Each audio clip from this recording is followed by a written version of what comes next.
Hey, Michael, let's talk about the heat. It touched 87 out of DIA, nowhere near that record high of 100 degrees set just a couple of years ago back in 2022. But the heat is on for the rest of the work week and into Father's Day weekend. We're in the mid to upper 80s in northern Colorado, too. Couple of spots in the 90s off to the eastern side of the state. 82 up towards Steamboat with some 70s around Aspen and through Gunnison. Tonight, the thunderstorms are racing off the foothills, pushing onto the plains, and that actually is helping to cool us off tremendously. This is our vantage point atop Lookout Mountain, looking off to the east. There you can see downtown in the distance, and certainly the storms well to the east of the city. As we look at the satellite and radar composite, most of the action has been up in the mountains down there in southern Colorado earlier this afternoon. Just within the past hour, we've watched these storms racing off the foothills and now impacting parts of the city. Prime time for the evening drive. For now, we just have mostly cloudy skies up and down I-25. Rain showers just starting to encroach on DIA as we speak.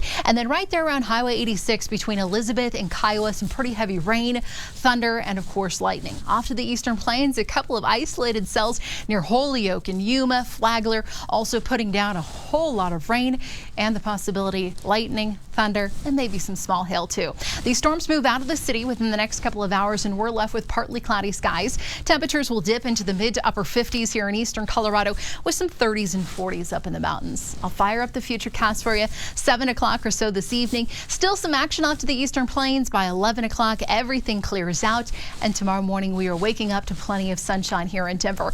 It doesn't last long though. You know the drill. By about 1, 2 o'clock, that cloud cover races in, and then we'll be tracking a few storms prime time 2, 3 o'clock here in the metro area. They drift off to the eastern plains where they will encounter a bit more heat and a bit more instability later tomorrow evening, and we could see a couple of those cells turn severe. Large hail damaging winds will be our biggest threats tomorrow. Just general thunderstorms expected up through the high country and into the Front Range and Denver metro, but a marginal risk once you travel off to the eastern side of Colorado. Your hour-by-hour planner showcasing the heat and also the storms. They arrive as early as 1, 2 o'clock, but should quickly cool us off. 90s for highs out to the eastern side of Colorado. 70s though in Yampa, Aspen, and Gunnison. If you're looking for a spot to cool off, head west. We'll stay in the upper 70s around Estes Park and Allens Park.